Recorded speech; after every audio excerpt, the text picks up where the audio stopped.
So there will be different scope of work for different contractors also.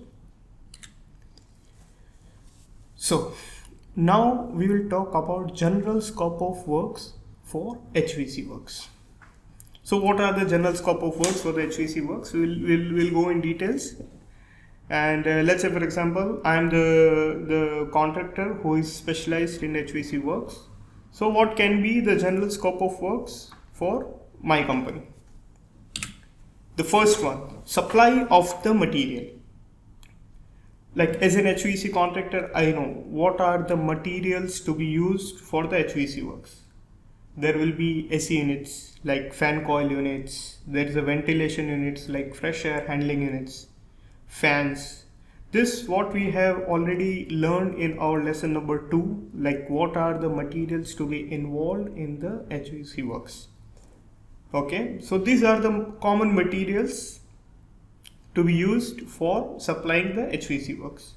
So the first scope of works will be supply of the material. That can be the AC units, there can be ventilation units, it can be FAHU, it can be fans, ducts, air outlets, temper. This all comes under the material.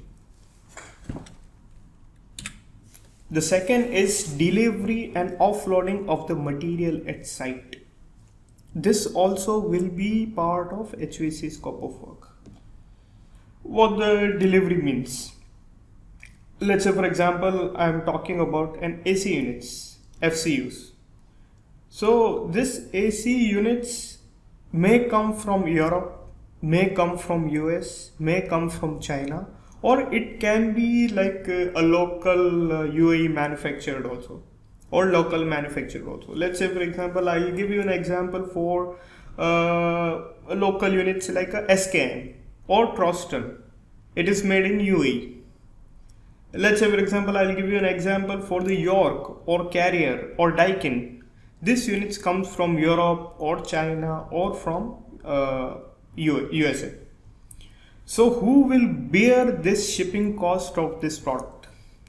So complete shipping cost, loading, unloading, all the charges associated for this unit to deliver on the site, this will be a part of HVAC contractor's scope of works. So the first one is supply of the material. It can be AC units, FCU, FAHU, fans, whatever it is. And the second one is delivery. Delivery of this material to the site, it is a part of contractor's scope of work. Third one, installation of the material. So let's say, for example, this materials, whatever the material it is finalized and it is delivered to site. Now this material which is there in your store has to be installed in a particular location. Let's say you are constructing a residential building. So this FCU or this AC units to be installed in your flats. So this installation involved your manpower. Manpower it is used. How many people you are using it? Let's say you are using 3 people for 5 hours to install 1 AC units. Okay. So accordingly you need to consider a labor cost of that particular item.